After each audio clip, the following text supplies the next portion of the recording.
हम पाकिस्तान की रीढ़ की हड्डी की बात कर रहे हैं, हम ज़राअत की बात कर रहे हैं। कल भी हमने प्रोग्राम में शामिल किया था इस टॉपिक को और आज मुझे दोबारा इस पर बात करनी है क्योंकि ये पाकिस्तान के लिए लाइफलाइन है। अगर पाकिस्तान को आगे बढ़ना है तो बहुत सारी दीगर चीज़ों के साथ पहला फोकस अपना ज़राअत को रखना पड़ेगा। ग़ज़ाई किल्लत से पाकिस्तान को बचना होगा। फूड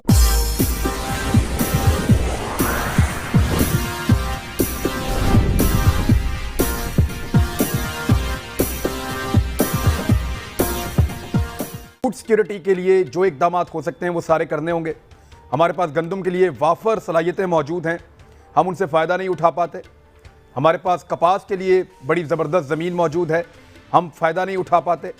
हमारे पास गन्ने के लिए, हमारे पास चावल के लिए बेशुमार पाकिस्तान के पास अल्लाह ताला ने सहूलियात दी हैं, वसाइल दिए हैं, लेकिन हम उसका फ़ायदा नहीं उठा पा रहे, पॉलिसी नहीं बना पा रहे। आज प्राइम मिनिस्टर ऑफ पाकिस्तान ने भी कहा कि खसूसी तवज्जो नहीं दी गई ज़राअत के मामले के ऊपर और 1960 के बाद ज़रई शोबे पर कोई तवज्जो नहीं दी गई। इमरान खान साहब ने यह खिताब करते हुए कहा है और ज़रई तरक्की के रास्ते में मुश्किलात को फौरी हल करने, तरक्की के अमल की मुसलसल निगरानी और मुनासिब वक्त पर तमाम स्टेक होल्डर की मुशावरत से मौसर फैसला साजी की ज़रूरत पर जोर दिया है प्राइम मिनिस्टर ऑफ पाकिस्तान ने। और उन्होंने कहा कि मुल्क ज़रई शोबे की तरक्की अब अव्वलीन तरजीहात में शामिल है। तो क्या वाकई पाकिस्तान में ज़रई शोबा आगे बढ़ेगा?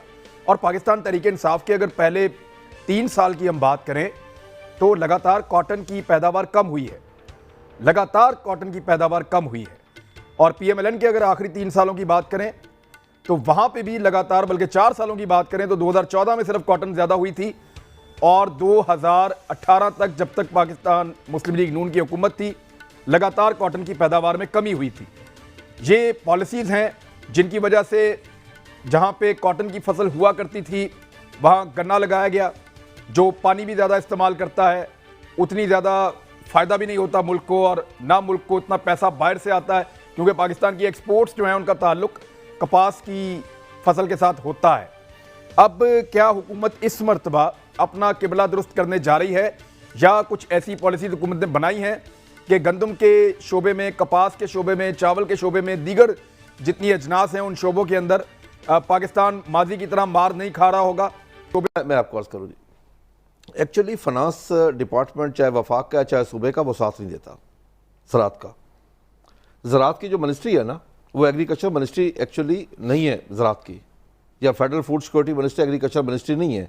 अगर फेडरल फूड सिक्योरिटी मिनिस्ट्री को लें तो फूड सिक्योरिटी मिनिस्ट्री तब बनती है अगर फाइनेंस, कॉमर्स और इंडस्ट्री उसके साथ हो।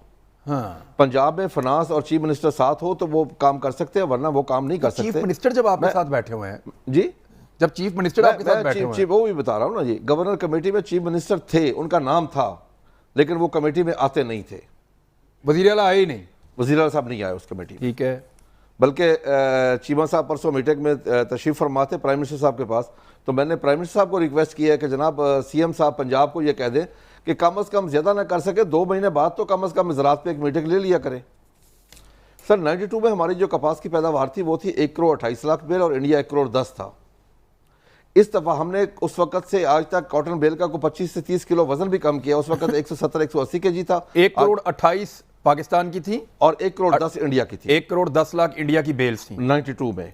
और हमारी जो कॉटन बेल का वजन था वो 170 से 180 kg था। आज हमारा जो 150 kg है, हमने को 25-30 किलो वजन भी कम किया है। इंडिया चला गया 4 करोड़ पे और हम आ गए इस दफा 56 लाख पे। ये है हमारी सबसे, उसकी वजह क्या है जी?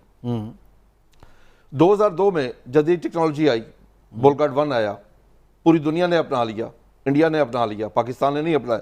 पाकिस्तान के पास वो BT जीन चोरी का आया।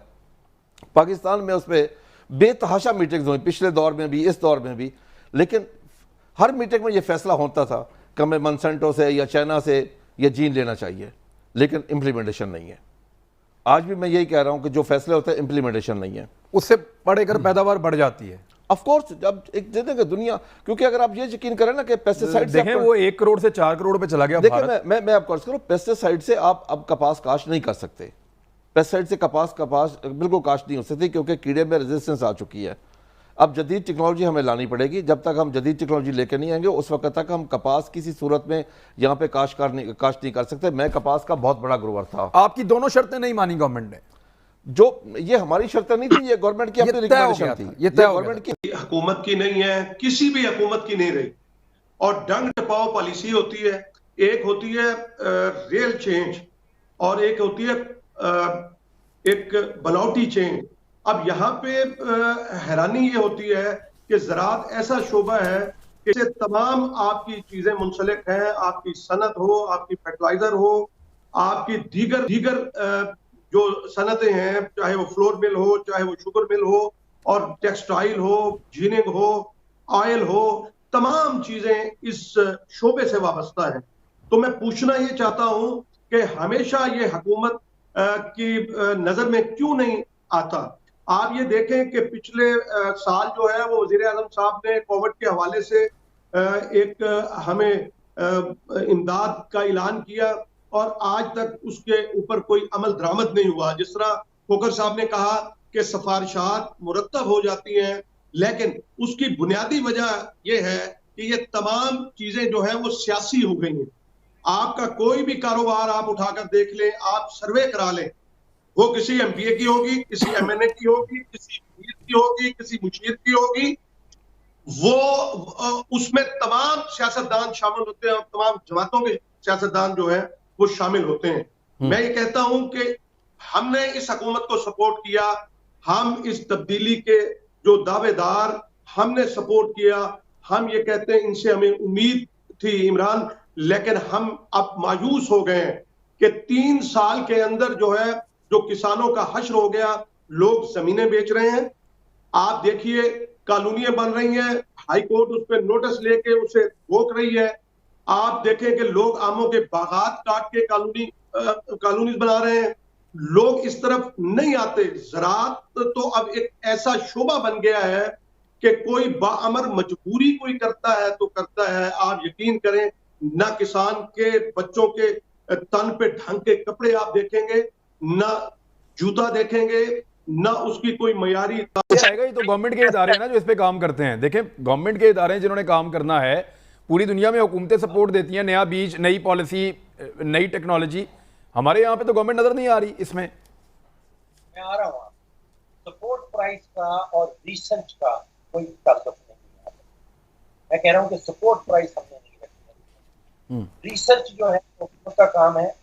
नेशनल एग्रीकल्चर रिसर्च सेंटर आप अगर जाके देखें इस्लामाबाद में बनी, वो चकसरार के पास बना, इतनी खूबसूरत वो फैसिलिटी है। तकरीबन 200 से ज्यादा पीएचडी स्कॉलर्स इस वक्त वहां पे काम कर रहे हैं, लेकिन उनकी तो हुकूमत ने पेंशन ही नहीं दी अभी तक, उनको तो तनख्वाह देर से मिलती है। रिसर्च के ऊपर जो फोकस है वो इस हुकूमत का, बल्कि इससे पहली हुकूमत का, जितनी भी हुकूमतें हमने देखी है पाकिस्तान में, रिसर्च के ऊपर उनका फोकस